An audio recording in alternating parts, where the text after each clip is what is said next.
Looks like it's about time for us to meet up with Ganyu. Let's head to Eugene Terrace.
Greetings, Traveler and Paimon. What time is it? Are you okay, Ganyu? You were nodding off there. Didn't you sleep well last night? I'm fine. Don't worry about me. Let's discuss the matter at hand. Since last time, I've been thinking a lot about the story Paimon told me. In essence, someone rescued a drowning man and performed some music. If that were all there was to it, it could have been many people, human or Adeptus. But the tune was allegedly so wonderful that the drowning man forgot about everything else, even his own impending death, and only came to his senses after being brought to shore. Perhaps there was an adeptal power at work in that music that he, as a mortal, could not perceive. Or perhaps he sensed a power surrounding him but lacked the words to describe it, not knowing where it came from.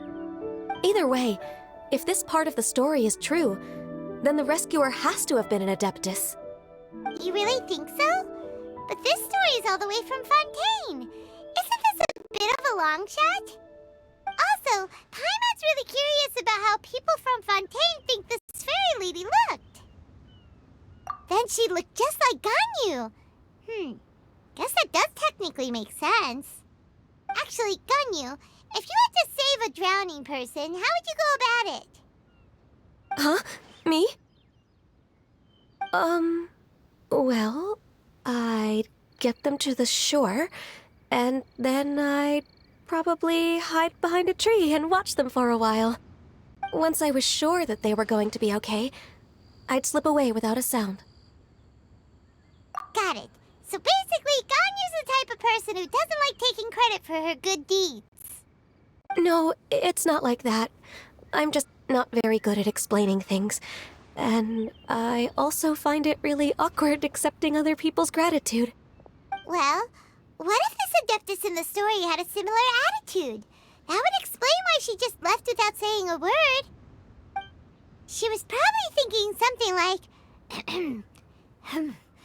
one was merely passing by and saw fit to address this egregious disruption to one's graceful zithering at once. You may keep your thanks to yourself. That was actually a very good impression of Cloud Retainer, Paimon. As far as I'm aware, Cloud Retainer isn't the most musically gifted. Still, we can't completely rule her out just yet. If we set off now, we could head to Mount Outsung and ask her about it. You'll be able to confirm either way if it's her, and I can, I've been in Lea Harbor for so long now that I'm just not as familiar with the Adepti anymore. If there's anything we want to know about them, she's the best person to ask. Sounds great! And we're pretty close with Cloud Retainer by now, so we probably don't even need to bring her food this time, right? I've prepared a gift for her to mark the festival, just in case. However, Cloud Retainer spends most of her days studying mechanisms in her abode. She's on her own so much of the time that the moment she has someone to chat with, she just... Never mind. I promised I'd help Mr. Dvorak, and now that I've made the contract, I can't be having second thoughts. Traveler, Paimon, let's set off for Cloud Retainer's abode. Seems like this is a tough decision for Ganyu, but she's made up her mind now. Paimon gets why she'd be so anxious. Okay, how about this? If Cloud Retainer tries to start telling stories about her again this year, we should pipe up and change the topic. Wait, did she leave already? Hey, Ganyu, wait up!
Paimon's so tired from trying to keep up. Don't either of you need to take any breaks?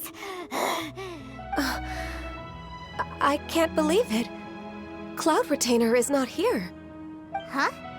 Did we miss her? She doesn't like to travel, so in the past, it's always been the other Adepti who come to visit her during the festivals. Somehow Paimon doubts that anything could cause serious trouble for her. True. Now that I think about it, Cloud Retainer would be quite capable of taking care of anything on her own. There's no need to worry about her. Since she's not here, I guess the next step is to check all the other Adepti abodes, one by one. Uh-oh. Will it involve a lot more traveling? Got it! Paimon has a great idea! Please go on, Paimon. Our goal here is to find the Adeptus that helped Dvorak's ancestor, right? We can't hear any music right now, but if she's really as nice as the story suggests, she'd definitely come to help anyone who was drowning, right? Yes, I think that's fair to say. So, all we have to do is get the Traveler to pretend to fall into the water, and the Adeptus will come to the rescue! You know perfectly well that Paimon can't swim! Paimon would sink like a rock! Just trust Paimon! The water's pretty deep over there! Quick, swim to the very center!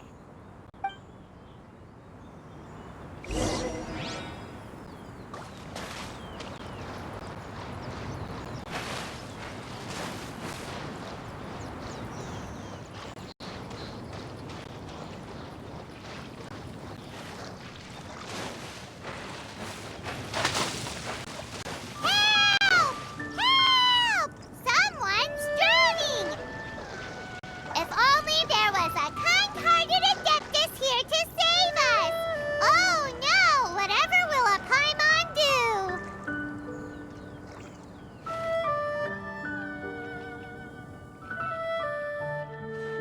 do? What is going on?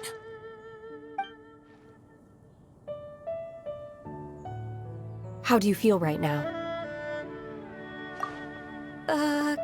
Shenhe! And the Conqueror of Demons! Why don't you say something? Please don't make Paimon explain it. Okay, fine. Paimon will explain. We're looking for an Adeptus who's good at being a lifeguard and playing music. But if the Adepti aren't gonna stay home, then how are we supposed to find them? It wasn't me. Yeah, so this Adeptus is most likely a woman. And I am not an Adeptus, as you both already know, Traveler and Paimon. Okay, so this is Paimon's fault. No way Paimon would have suggested this idea if she'd known how awkward this was gonna be. Glad you're okay.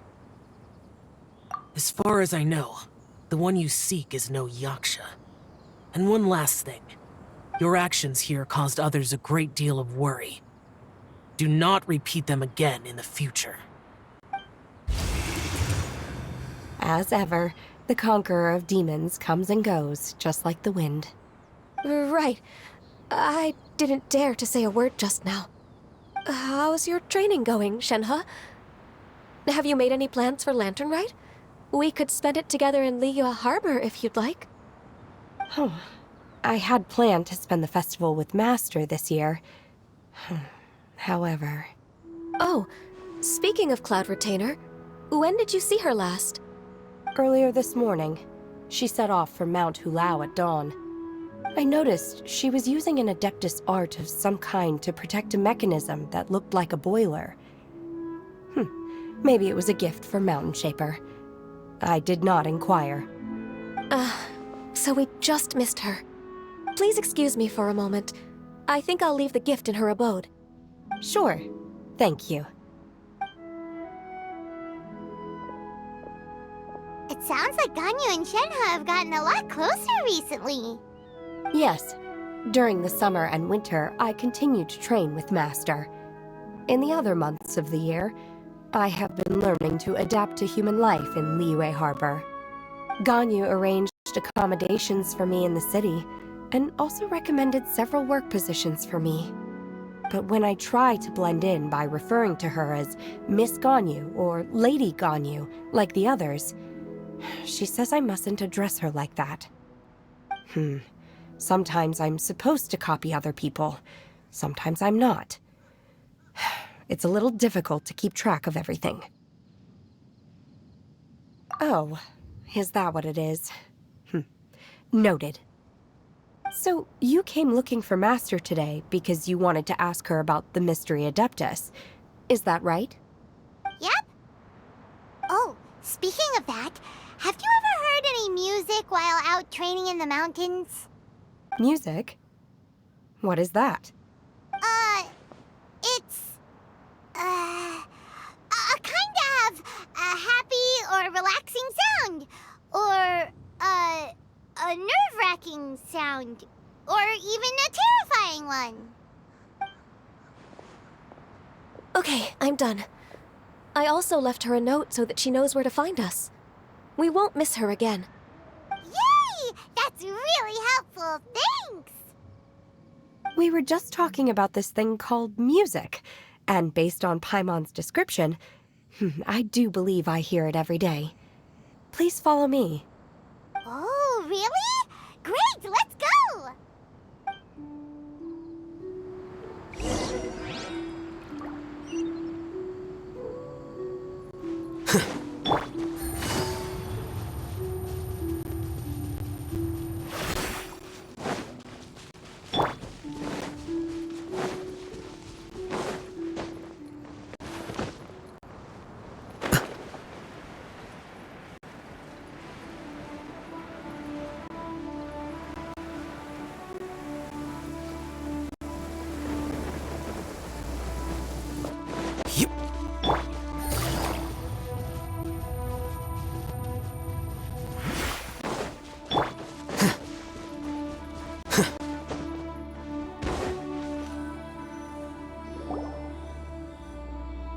This is the place. I enjoy training here to the sound of music.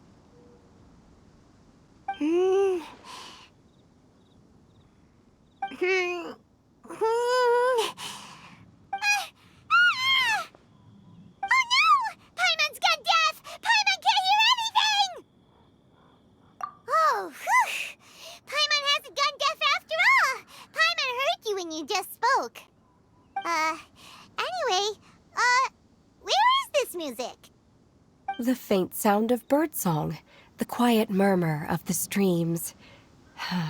These are relaxing sounds. Are they not the music of which you speak? Oh, Paimon wasn't quite done with the description. Okay, fine, it's all Paimon's fault. What we're looking for are not the sounds of nature, but melodies played on special instruments. Oh, and a melody is? Huh? Hey, why don't you just sing that one melody Shen has heard before? It'll probably help her to understand what we're talking about.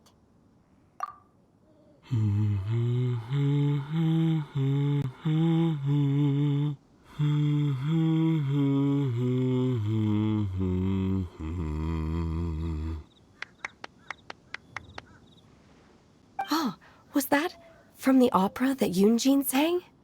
Mm-hmm. That was a melody, and melodies can be called music. It felt like I was transported back to the past. In my mind's eye, I could see the Zhao lanterns lighting up the night sky again. We're all there, raising our glasses and drinking to our heart's content on the Jade Chamber. As I watched Yunjin's performance, I felt a warm sensation in my heart. And as the drink reached my stomach, it went from warm to hot. When you hummed that melody just now, feelings from a whole year ago came right back to me, as strong as they were on that day. So that's the power of music. Wow, Shenhe. That was so deep! Music definitely has the power to bring up memories. It's like a time capsule with all the special moments from our lives squished inside. What about you, Ganyu? Are there any melodies that have left a deep impression on you? I don't remember if my parents ever sang any lullabies to me. I know some local folk songs, and a few other things come to mind too. The songs of the sailors down at the docks, the little ditties that the vendors call out in front of their beloved shops, the tunes of folk artists performing on the streets. Yes, that's right. In the past, whenever I heard the sound of those tunes, I always felt that they were worlds apart from me. Nenny and Liyue probably view me as a non-human. And they are right, in the sense that I never could connect with humans' artistic expression and their sentiments. So I haven't been able to integrate into their community and be a part of their lives. At least, that's the view I held in the past. Only more recently did I start to realize that the only barriers are ones that I have erected with my imagination. The way those melodies make me feel isn't all that different from other people after all. They're about mundane details of everyday existence. Life's ups and downs, joys and sorrows. Even though we come from different backgrounds and have different stories to tell, when it comes down to the most common things that we see and experience around us each day in the city, in that sense, we're all the same. You go, Ganyu! You're really making progress. You have loads of friends in Liyue Harbor when you think about it. Okay, maybe some are more like coworkers and bosses. But at the very least, Keqing and Shenhe are your friends now, right? Yes, I am. Technically speaking, we should refer to each other by the conventional forms of address used among fellow disciples. But now that I know what constitutes a friendship, I do believe we are more friends than co-disciples. Thank you, everyone. Once the days are warmer, I would like to host you at my home in the city. Please invite Keqing as well. I've planted many types of flowers. I'm sure some of them will be to your taste. You are too kind. I couldn't possibly. Nonsense. You are my friend. I have cultivated and cared for the flowers just as you taught me. Once you've seen them for yourself, I am sure you can advise me how to do an even better job next time. I will save some for decoration. We can feast on the rest. Then, thank you in advance. Wait, what is that saying again? If you insist? Do people say that? I'm not completely sure either. It doesn't matter, okay? You got the point across. No need to split hairs. Paimon's more concerned about your idea of a girls' night out. Eating flowers? Really? Does this have anything to do with you both being the disciples of that illuminated bird? Who dares refer to one not by one's Adeptus title? but merely as that illuminated bird. Master. Our greetings, Cloud Retainer. Ah! There it is! The illuminated bird has landed! Double humph. Now she has the gall to use it rather than she. Even after being chastised once already? Barely a moment has passed since we last met, and yet your impertinence has reached new heights. Very well. If you refuse to learn your lesson, one shall scold you no further. One has received your message from Ganyu.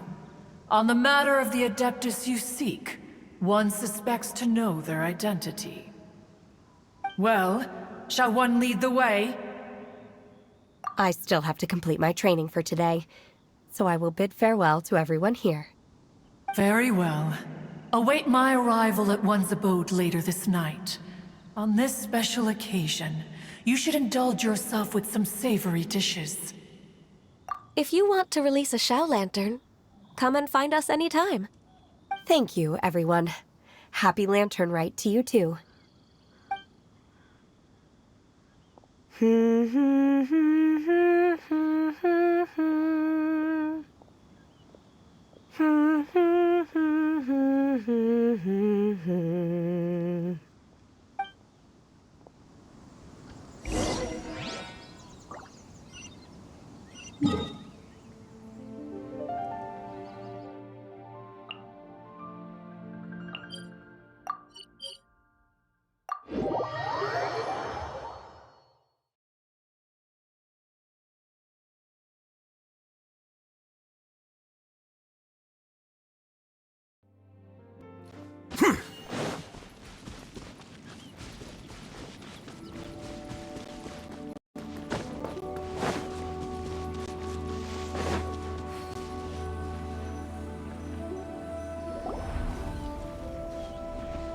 Is this Guili Plains?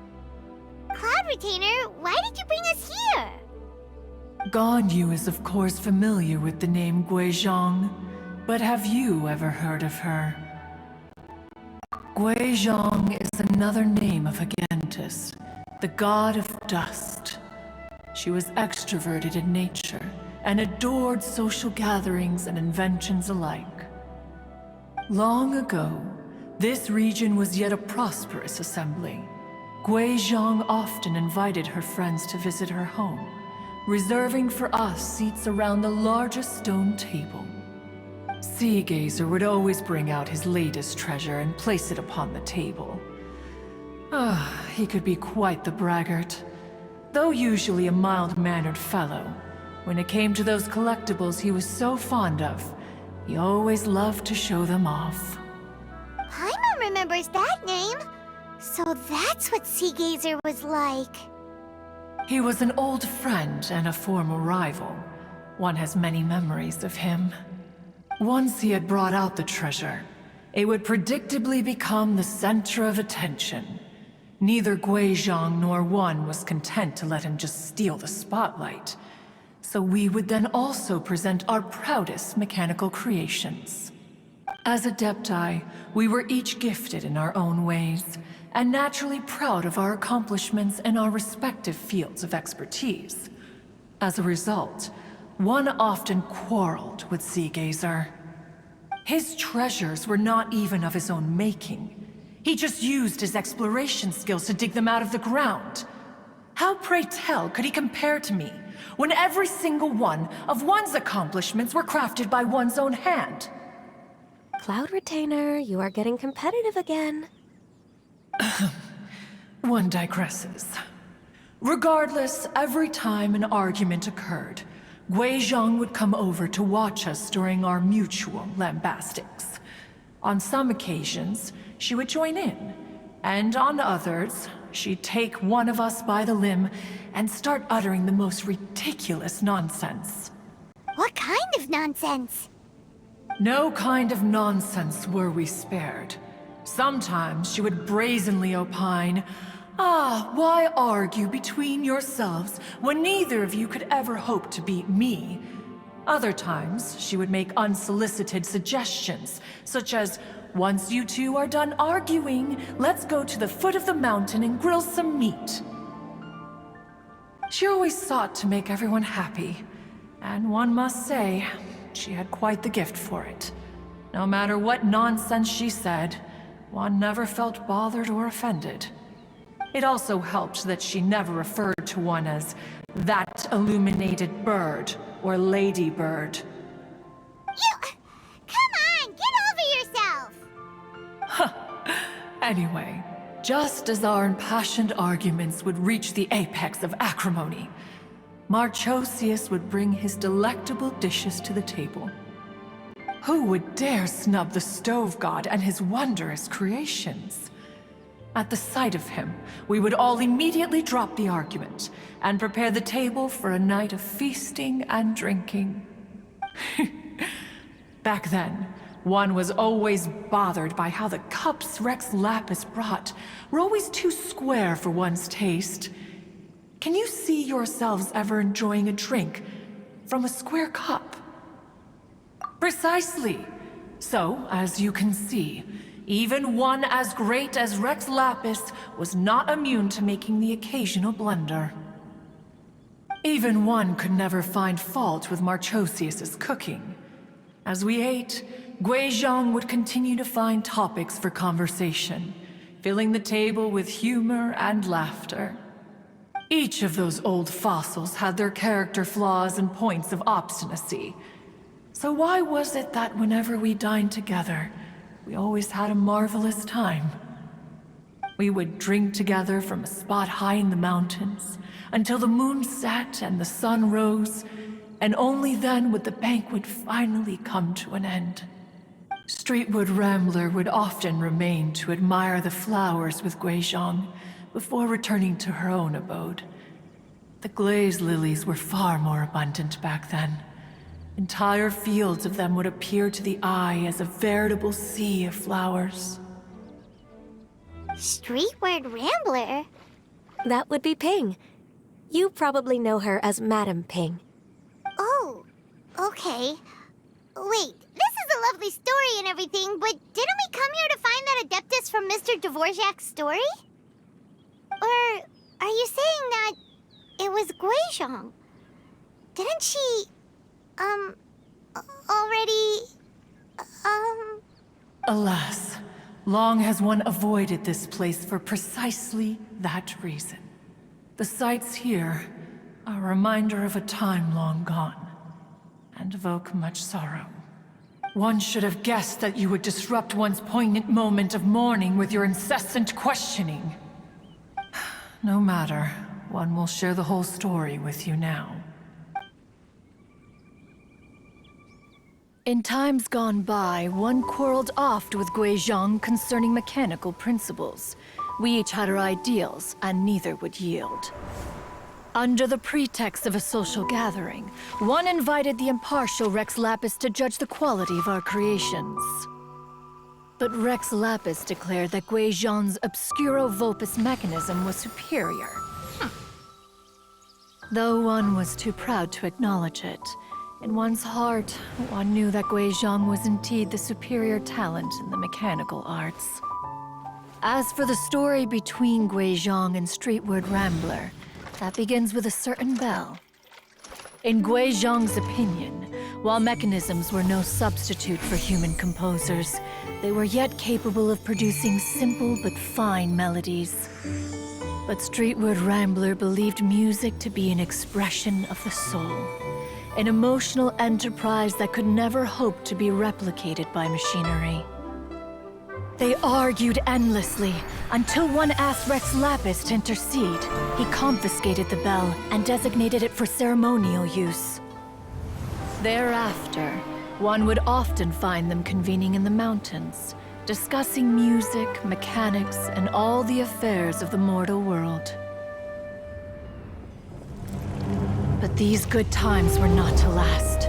War broke out between the gods, and soon engulfed the Guili plains.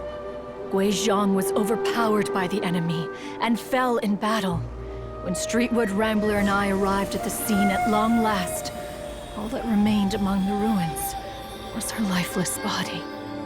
After this, at Streetward Rambler's request, Rex Lapis granted her the cleansing bell for safekeeping.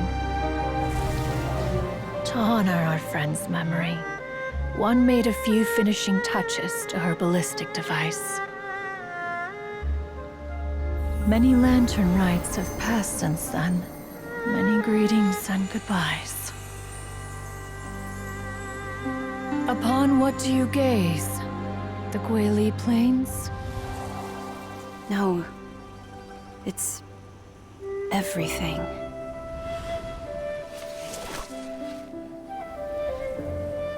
We think of human life as like a lantern that's lit one minute and extinguished the next. But are we Adepti so different?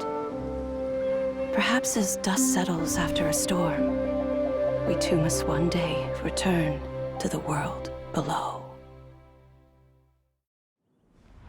One has always been austere and private by nature, and has never relished socializing. One's dealings with Guizhang were born out of discussions on the discipline of mechanics.